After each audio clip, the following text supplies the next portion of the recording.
Elections are quickly approaching. In less than 20 days, today more concerns for security. Deputy Opposition Leader Sam Basil has called on the PNGDF, Customs and Police to hold back on releasing guns being kept in Lays Igam barracks. I'm calling out on these three men to now think seriously about the security of Papua New Guinea. We understand that we're all going into the elections and the risks are very high of those weapons not going to the right hands.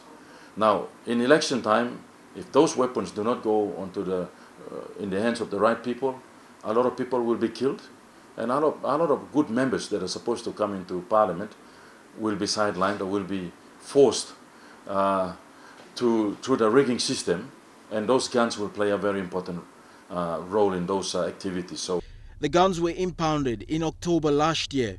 There were allegations that the guns were brought into the country without proper paperwork.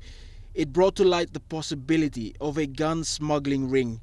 Today, the Police Commissioner sternly explained that the guns belong to the police and 50 will go to the Joint Training College in Igam. Even to the extent that the report that has been compiled by Customs have gone through NSAC, which is the body that advises NEC on issues of security matters.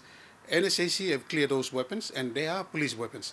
I have actually directed for these weapons to be kept at Igam Barracks for safety until all these matters are resolved. Now, I am donating 50 of these weapons to the Joint Services, to the Joint Force College at Igam. They are not going to be used by soldiers.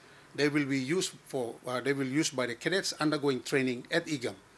The rest will be slowly released to divisions during the elections if there is a request. Yes, I appreciate the concern that has been raised by the member, and he wants me to issue those weapons after the elections.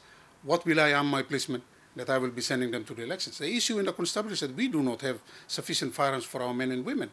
So I cannot risk the lives of my men and women going into the elections, knowing full well that the current elections, the situations with regards to the threats that are confronting police in these current elections is very high. Papua New Guinea has faced serious gun problems during the past elections with political factions. It has received international attention. Bethany Harriman, National EMTV News.